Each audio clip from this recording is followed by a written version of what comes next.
Hi everyone.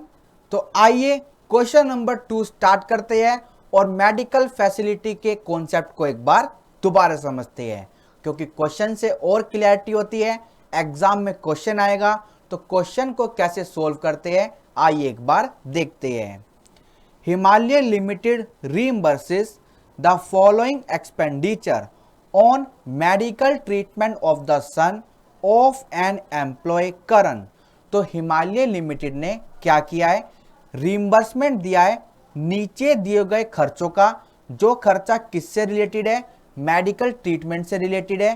किसके, एक बच्चे के यानी एक बेटे के। किसका बेटा, जो उनका एम्प्लॉय करण यानी करण के बेटे का खर्चे का एम्बर्समेंट किसने दिया है, हिमालय लिमिटेड ने दिया है। वो खर्चा क्या क्या हुआ है आइए एक बार देखते हैं। The treatment was done at UK, treatment outside India हुआ है। तो हमने क्या देखा था, हमने देखा था कि अगर ट्रीटमेंट आउटसाइड इंडिया हुआ है तो जो मेडिकल एक्सपेंडिचर है वो एग्जम्प्ट होता है अप टू आरबीआई परमिटेड। वहां पे रहने का खर्चा एग्जम्प्ट होता है up to RBI permitted.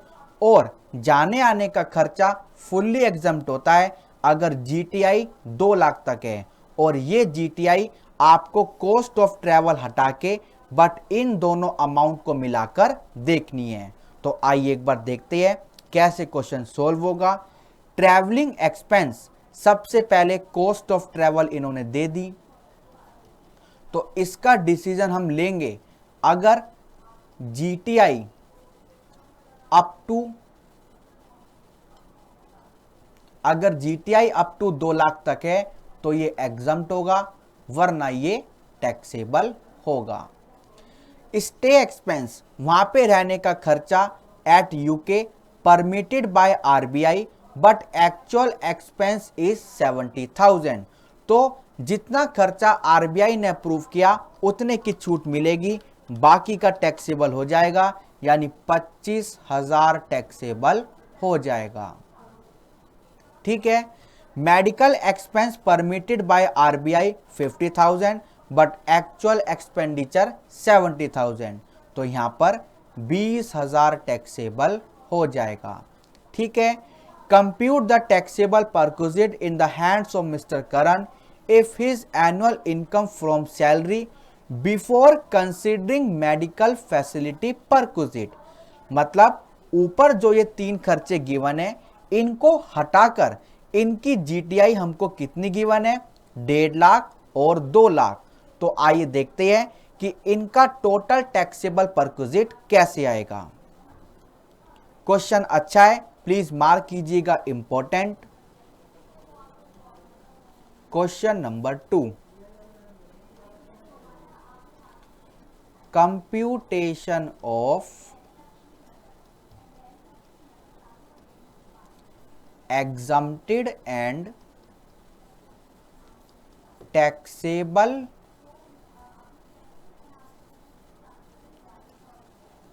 medical facility perquisite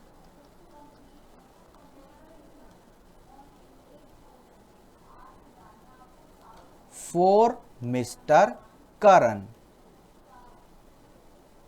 ठीक है, चलिए लिखते हैं पर्टिकुलर्स और इधर आपका अमाउंट।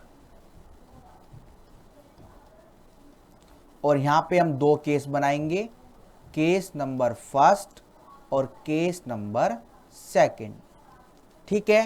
केस नंबर 1 क्या कहता है, केस नंबर 1 कहता है अगर आपकी इनकम कितनी है, 1.5 लाख,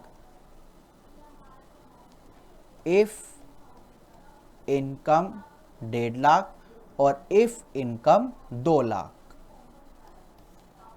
चलिए, तो पहला अमाउंट हम लिखने जा रहे हैं विच इज फुल्ली टैक्सेबल, यानी कि वहां पे रहने के खर्चे, स्टे एक्सपेंस एट यूके।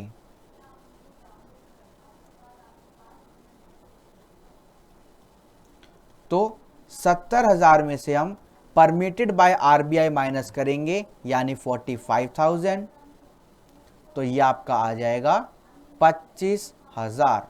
और दोनों केस में सेम रहेगा क्योंकि एक अमाउंट डिफरेंट रहेगा, जो आने और जाने का खर्चा है उस पे डिसीजन मेकिंग हमको लेनी है।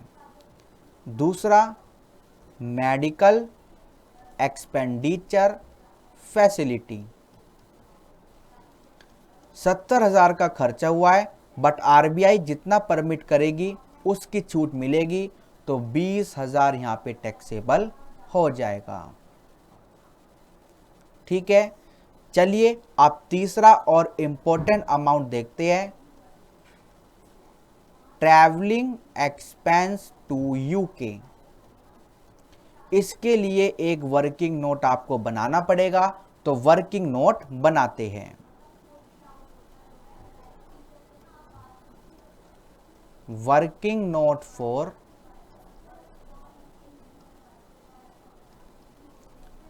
Travelling expense to UK. ठीक है, तो हमको जीटीआई निकालनी पड़ेगी। जीटीआई क्या है इनकी, तो आइए एक बार निकालते हैं। Computation of GTI after medical expenditure and stay cost but before traveling expense to UK। ठीक है, क्योंकि हमने क्या देखा था जब हम अपने कॉन्सेप्ट को लिख रहे थे कि फर्स्ट और सेकंड कॉस्ट तो आपको लेनी है, बट कॉस्ट ऑफ ट्रैवल आपको नहीं लेनी, क्योंकि इसके लिए ही तो डिसीजन मेकिंग हो रही है। तो आइए एक बार चलते हैं। तो आपके जो क्वेश्चन में जो हम वर्किंग नोट बना रहे हैं उसमें जो आपको अमाउंट गिवन है सैलरी का वो लिखते हैं, और वो अमाउंट कितना है आपका, वो अमाउंट है 1.5 लाख और 2 लाख। आइए लिखते हैं, salary before medical facility perquisite, वो कितनी है, 1.5 लाख और आपकी 2 लाख। ठीक है, अब दो अमाउंट ऐड करेंगे इसमें, टैक्सेबल मेडिकल एक्सपेंडिचर, वो कितना आया था आपका, वो आया था आपका 20,000। दोनों केस में ऐड करेंगे, और एक अमाउंट हम इसमें ऐड करेंगे स्टे कॉस्ट, और इसका भी taxable portion, taxable stay cost 25,000 और 25,000। अब आपकी आएगी जीटीआई, और इसके बिहाफ पे आपको डिसीजन लेना है। चलिए ऐड करते हैं, ये आपकी आई है 1,95,000 और ये आपकी आई है 2,45,000। अब डिसीजन मेकिंग लेते हैं, डिसीजन मेकिंग, और इसमें हमको क्या देखना है, whether travelling cost to UK is taxable और नॉट। तो डिसीजन मेकिंग हमको लेना है कि जो ट्रैवलिंग कॉस्ट टू यूके है कितने की, वो है 1,15,000 की, क्या वो टैक्सेबल होगी या नहीं, no, because GTI does not exceed ₹2 lakh, yes, because GTI exceeds ₹2 lakh। तो केस नंबर फर्स्ट में 1,15,000 टैक्सेबल नहीं होंगे, बट हाँ केस नंबर 2 में वे टैक्सेबल होंगे। तो यहां पे लिखेंगे नील, और यहां पे 1,15,000, और अब हम कर देंगे टोटल टैक्सेबल परक्विजिट। आइए टोटल करते हैं। ये आपका आ जाएगा 45,000 और ये आपका आ जाएगा 1,60,000। चलिए एक बार आंसर चेक करते हैं।